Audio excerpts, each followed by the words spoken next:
नमस्कार, दिव्य हिमाचल टीवी पर आप देख रहे हैं हम पहाड़ी।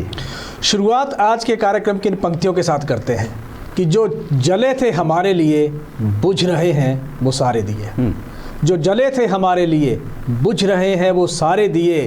कुछ अंधेरों की थी साजिशें, कुछ अंधेरों की थी साजिशें और कुछ उजालों ने धोखे दिए। सही है। बहुत स्वागत है आप सभी दर्शकों का कार्यक्रम में। और आगे बढ़ें उससे पहले आपको बता दें चर्चा हम क्या करने जा रहे हैं। हिमाचल में कांग्रेस के टिकट, क्या बड़ी बात है, क्या बड़ी खबर है और खबरों के बीच क्या छुपा हुआ है आपको बताएंगे जी। इसके साथ हम चर्चा करेंगे कर्मचारियों के फ़ायदे में पेंच। बिल्कुल, ये है कुछ चीज़ गंभीर है, वो भी हम आपके सामने खुलासा करने वाले हैं। मंत्रियों के महकमे, कैबिनेट मंत्रियों की बात हम कर रहे हैं हिमाचल सरकार के, और इसके अतिरिक्त जम गई झील मौसम की बात भी होगी। डिटेल में आपके लिए बहुत सी जानकारी है इस सेगमेंट में हमारे पास। राजेश, पहला प्रश्न, हिमाचल सरकार, पूरी सरकार, और आप ये कहिए कि हिमाचल कांग्रेस का पूरा संगठन लगभग आज दिल्ली में था, एक बड़ी बैठक हुई। राजेश, बिल्कुल, ज़रा बताइएगा दर्शकों को इनपुट क्या है इस मीटिंग की चेयर। बिल्कुल। देखिए, दिल्ली में बैठक हुई और दिल्ली में ये जो बैठक हुई, इस बैठक में पूरी हिमाचल सरकार वहाँ पे मौजूद थी और कांग्रेस के प्रदेश के दिग्गज नेता दिल्ली की इस बैठक में मौजूद थे। बैठक का देखें तो मुख्य उद्देश्य था लोकसभा के जो चुनाव आने वाले दिनों में होने जा रहे हैं, उन चुनावों को लेकर कांग्रेस क्या करने जा रही है, किस तरह की रणनीति रहने जा रही है। पार्टी के राष्ट्रीय अध्यक्ष मल्लिकार्जुन खड़गे ने बैठक ली, अध्यक्षता इस बैठक की। राहुल गांधी बैठक में मौजूद रहे, केसी वेणुगोपाल बैठक में मौजूद रहे और प्रदेश प्रभारी राजीव शुक्ला इस बैठक का हिस्सा बने।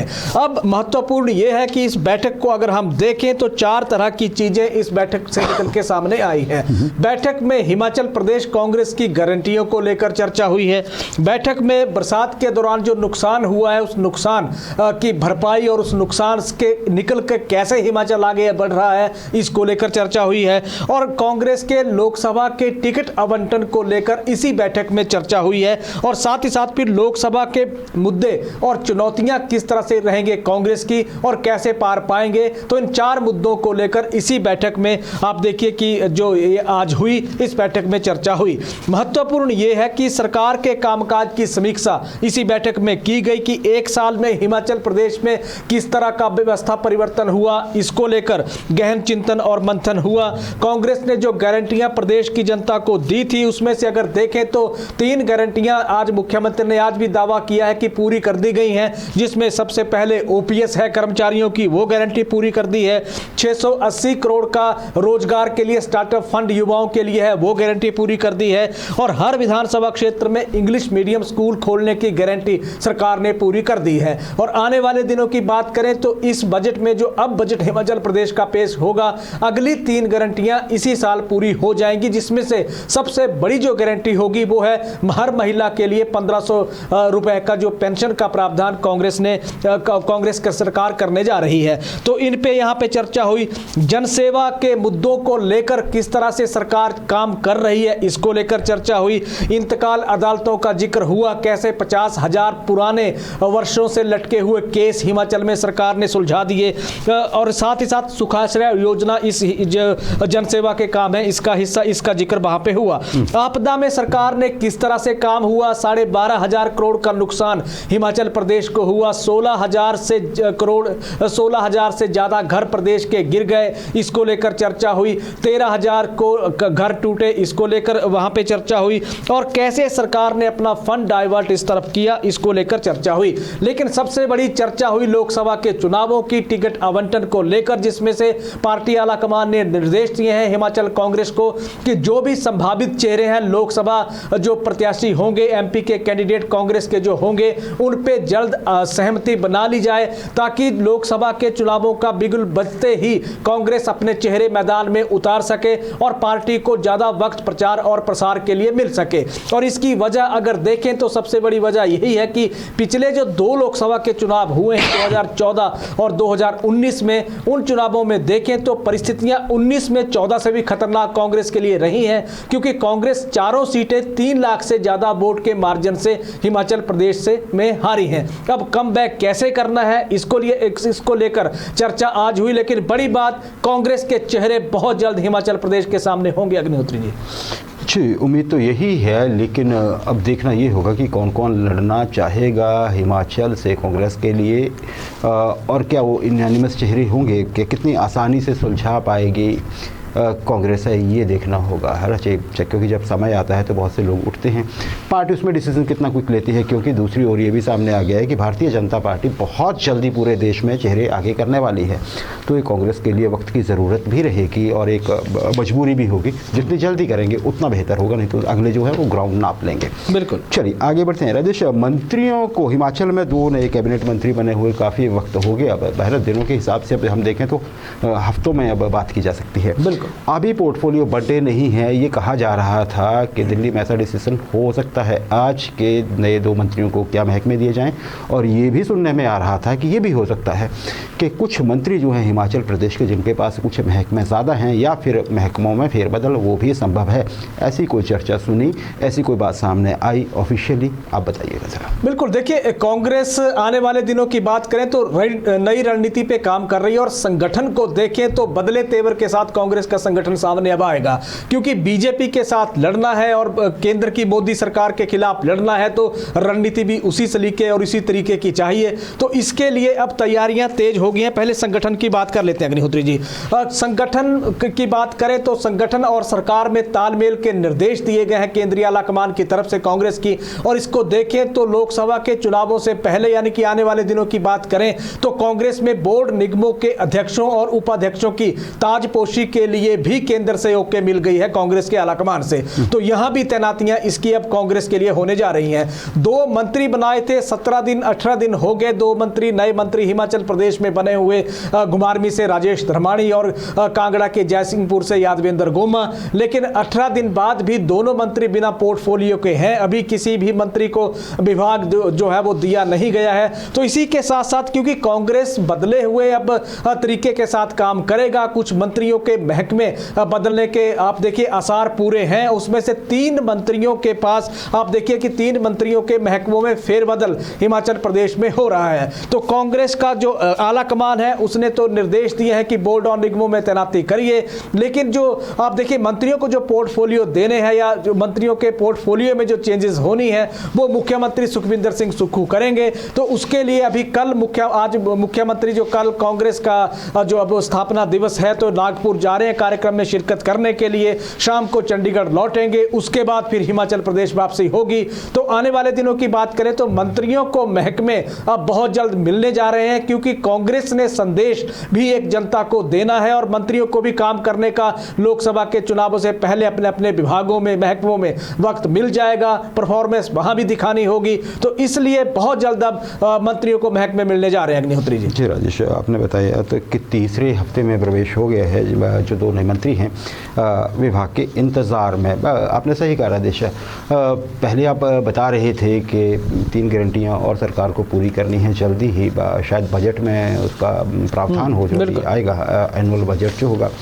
इसके अतिरिक्त अब आपने ये भी बताया कि भी प्रयास होंगे कि बोर्ड और निगमों में ताजपोशियाँ होंगी। देखिए मंत्री तो ऑलरेडी मंत्री हैं, उन्हें सिर्फ विभाग ही देना है, लेकिन बाकी जो काम हैं वो खर्चे का हैं।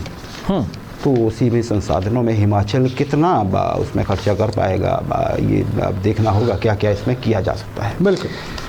अच्छा राजेश, सरकारी स्कूलों में देखिए हिमाचल प्रदेश में ये रहा ज़रूर है कि प्राइवेट वर्सेस गवर्नमेंट स्कूल्स, बिल्कुल इसमें खैर कई चीज़ें हैं जो बिल्कुल नकारी नहीं जा सकती है कि ज़्यादा जो होता है जहाँ पे भी ऑप्शंस होती हैं थोड़ा सा होता है तो वहाँ पे प्राइवेट स्कूल्स की तरफ ज़्यादा रहता है। लेकिन ये भी है कि जब रिज़ल्ट के तराजू पे तोलते हैं तो सरकारी स्कूल कहीं पीछे नहीं होते हैं।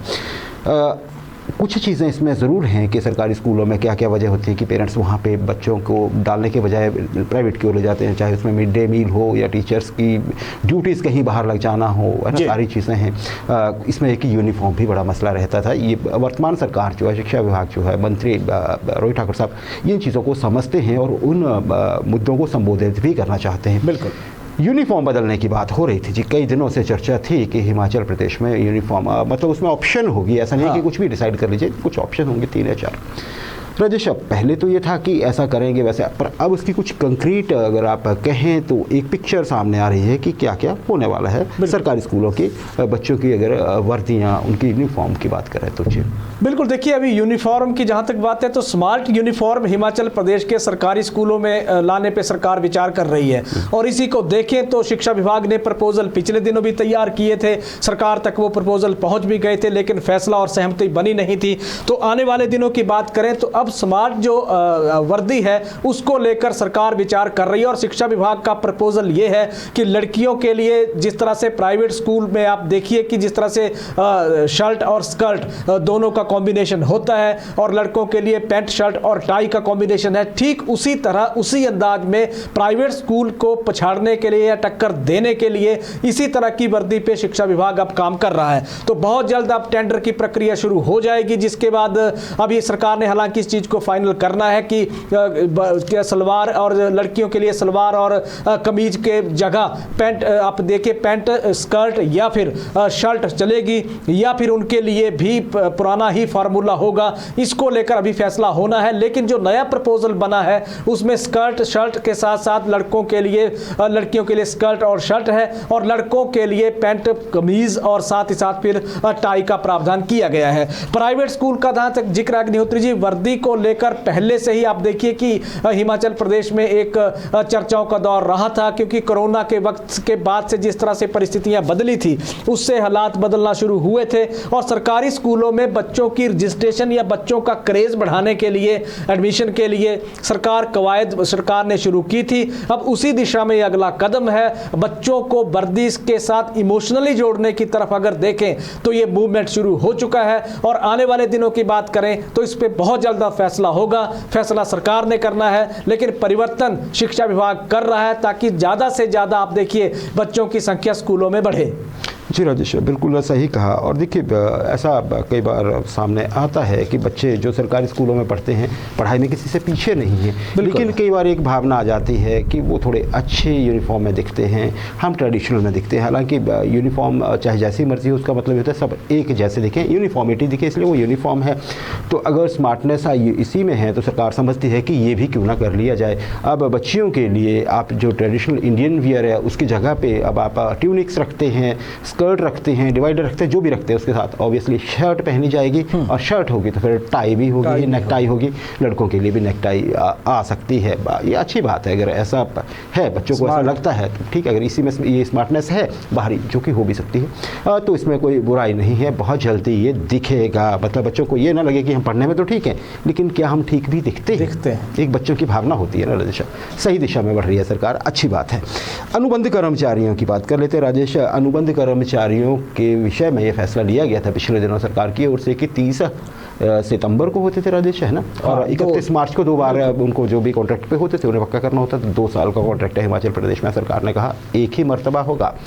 अब इस पे इसके ये आवाज़ें उठने लगी है कर्मचारियों की ओर से कि नहीं जी इसको रिकंसीडर करिए आप, 2 बार ही सही है, एक बार ठीक नहीं होगा। दूसरा बिजली बोर्ड का भी कुछ है थोड़ा सा जो पेंच फंसा हुआ है राजेश, जरा जल्दी से समय को देखते हुए।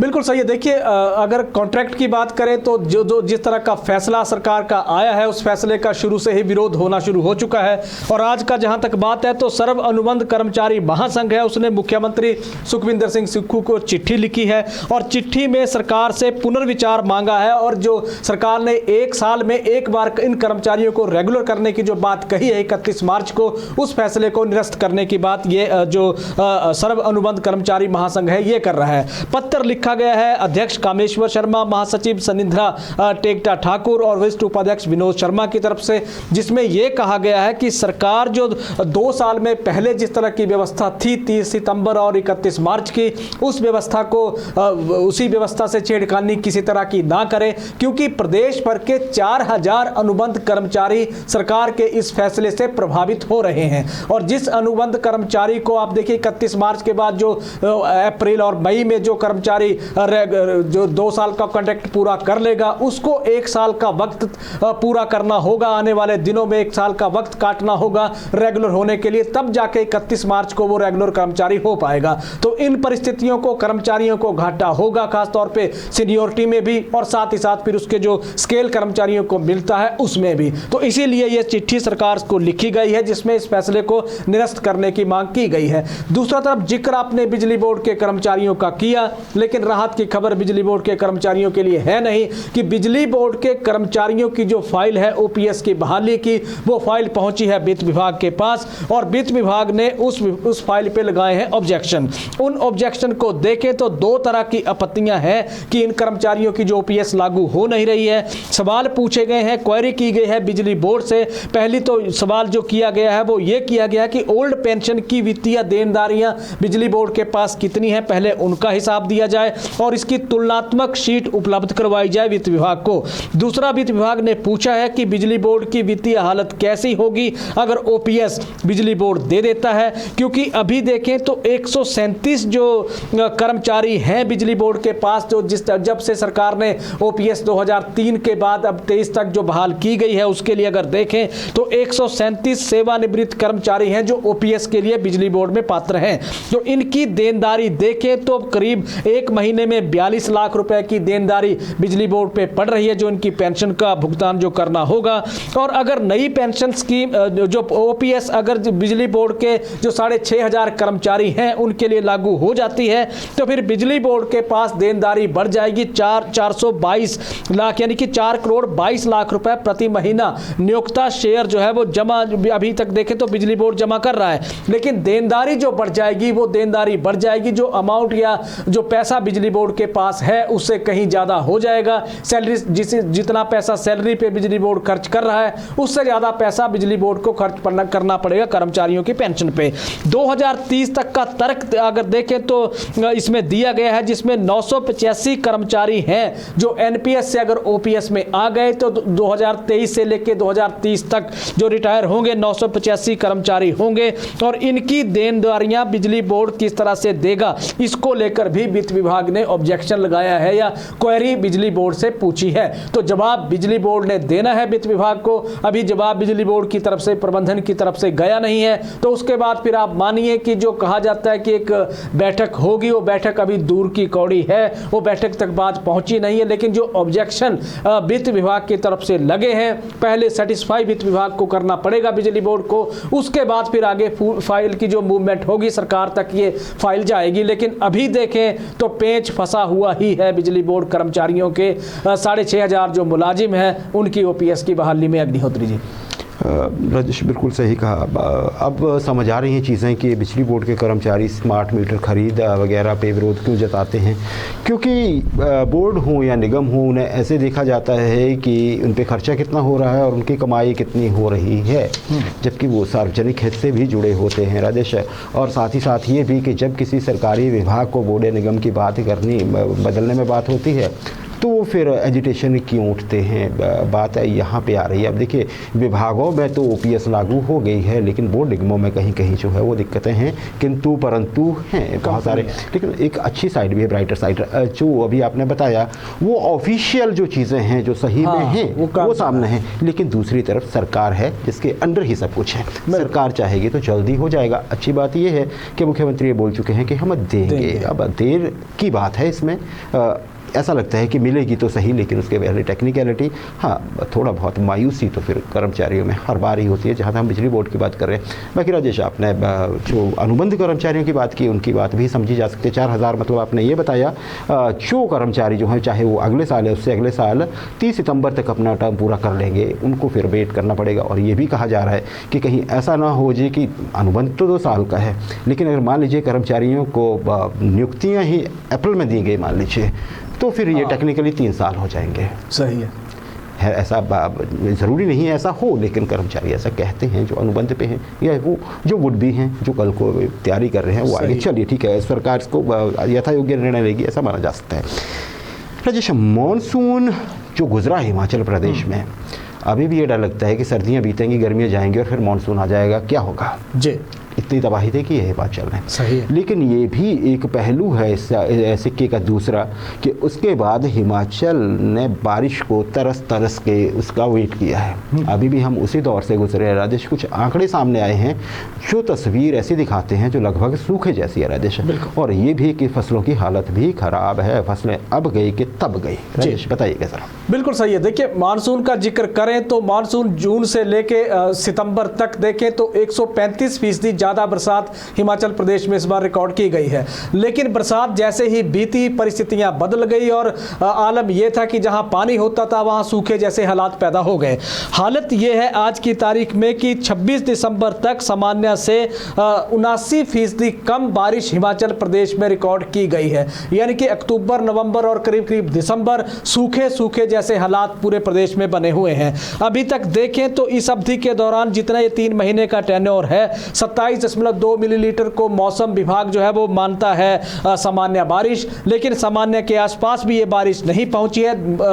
करीब करीब 5 मिलीमीटर बारिश ही पूरे प्रदेश में रिकॉर्ड की गई है। तो हालत इस तरह की थी क्योंकि बीच में 2 बार मौसम बदला और 2 बार मौसम बदलने के कारण हल्की फुल्की जो बारिश हुई थी वही हालात थे। उसके बाद परिस्थितियां ऐसी हैं कि सूखे जैसे ये हाल पूरे प्रदेश में हो गया है। सूखे की तरफ देखें तो अगले 10 दिन का जिक्र करें, अगले 10 दिन में अगर बारिश नहीं होती है तो सूखा पड़ जाएगा और गेहूं की करीब करीब 40% के करीब की हिमाचल प्रदेश में जो फसल है वो संकट में आ जाएगी। तो ऐसे में किसानों के लिए खास तौर पे जिन्होंने गेहूं लगा रखी है उनके लिए आप देखिए सूखे जैसे हालात एक उनको आर्थिक चपत लगाने जा रहे हैं। बागवानी का जिक्र करें तो सेब सबसे ज्यादा संकट के दौर में है क्योंकि चिलिंग आवर्स का वक्त इस वक्त है। बर्फबारी होगी तो चिलिंग आवर पूरे हो जाएंगे और फिर उसके बाद सेब में फ्लावरिंग स्टार्ट हो जाएगी। लेकिन अभी बर्फबारी है नहीं, किसी तरह की बर्फ है नहीं, तो ऐसे में फिर अब फ्लावरिंग पे संकट सेब के मंडराने लगा है। तो मौसम के कारण जो फसलें हैं वो फसलें संकट के दौर में हैं और ऐसे में अगर देखें तो हिमाचल प्रदेश में अगर किसानी बागवानी को देखें तो एक चिंता वाली परिस्थितियां तो मौसम के कारण पैदा हो रही हैं। लेकिन दूसरी तरफ देखें तो चोटियों पे जो बर्फबारी हो रही है प्रदेश भर में उससे कड़ाके की ठंड लगातार पड़ रही है। जो मिनिमम टेम्परेचर है उसमें गिरावट लगातार दर्ज की जा रही है। अग्निहोत्री राजेश बिल्कुल सही। देखिए, हम एक प्रोग्रेसिव स्टेट में रहते हैं, इसके लिए हम शुक्रगुजार भी हैं भगवान के कि हम हिमाचल में रह रहे हैं जहां बहुत सारी सुविधाएं हैं जो बाकी जगह मैसर नहीं है। लेकिन कुछ हमारी बेसिक नेसेसिटीज़ है ना राजेश, हम वहीं अटके हुए हैं। अब उसमें सिंचाई एक है, हमारी बस कुछ लिमिटेड ज़मीन जो है उसकी सिंचाई हो पाती है, बाकी जगह तो ऊपर वाला ही जाना है। बारिश है तो ठीक है, अन्यथा वो हालत है जो अभी हो रही है राजेश। सिंचाई का प्रबंध नहीं है हमारे यहाँ और फिर भी कई बार विभागीय आंकड़े हैरान करते हैं राजेश, और सवाल भी पैदा होते हैं कि ऐसा कैसे हो रहा है जहाँ पे ये बताया जाता है कि कृषि का जो क्षेत्र है वो बढ़ गया, पता नहीं कहाँ बढ़ा। हमने तो जो मेरा एक्सपीरियंस है राजेश, मैं ये देखता हूँ अपने आसपास भी घर में भी जब कभी जाते हैं कि वो सिकुड़ रहा है, कहीं बंदर हैं, कहीं आवारा पशु हैं, और जब बारिश नहीं है तो लोग बोलते हैं ट्रैक्टर के पैसे क्यों दें और बीज पे क्यों लगाएं, खाद पे क्यों खर्चे, निकलना तो कुछ है नहीं। सही है। तो हम उस दिशा में तो भी बढ़ नहीं पा रहे हैं। बड़ी बात तो ये है राजेश। अब चलिए जी कुछ हो। और राजेश एक और चीज़ भी है, डर एक और लगता है, कुदरत का जो चक्र है ना मौसम का वो थोड़ा सा डिस्टर्ब दिख रहा है पिछले कुछ समय में अगर हम नजर डालें, क्योंकि इतना समय हमें इस प्रोग्राम को करते हो गया और हम रिपीटेडली मेरे ख्याल में लगातार तीसरे साल ये चर्चा कर रहे हैं कि इस समय राजेश ठीक है एप्पल भी है एक, लेकिन एप्पल एक नकदी फसल है। जो निचले हिमाचल में गेहूं है ना, कहीं ऊपर के एरिया में भी वो तो लोग घरों में पिसवा के खाते हैं ना राजेश, बिल्कुल वो तो रोटी है, रोटी उस पे संकट आ गया है। तो ये न्यू नॉर्मल तो नहीं होता जा रहा है कहीं कि मौसम चक्कर ही बदल गया तो बुरी हालत होगी। पिछले साल उससे पिछले साल यही आलम था। चलिए राजेश कुछ सिल्वर लाइनिंग है आम जनता के लिए, मौसम कुछ बदलेगा, ये फसल गई समझिए जी।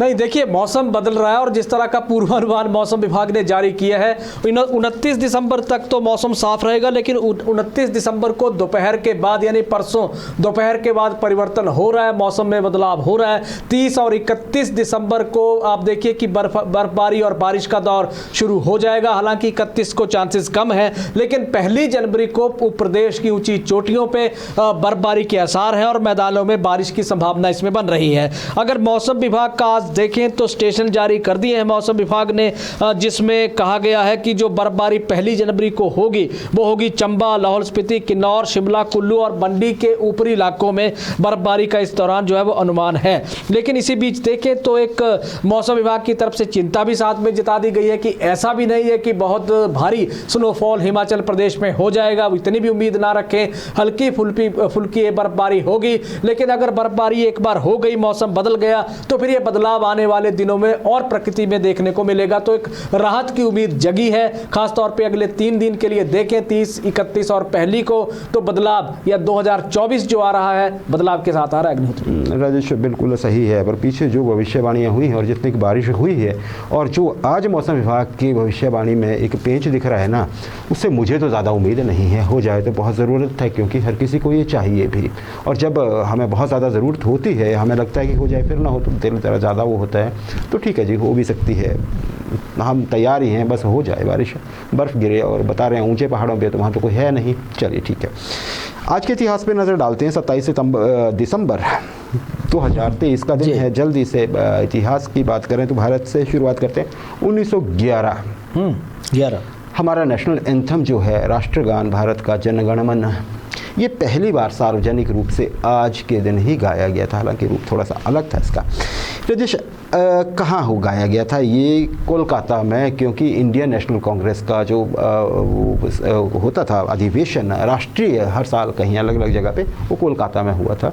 1911 में आज के दिन पहली बार सार्वजनिक रूप से गाया गया या गाया गया। ये इतिहास का एक प्रश्न भी है, उसका एक उत्तर भी है।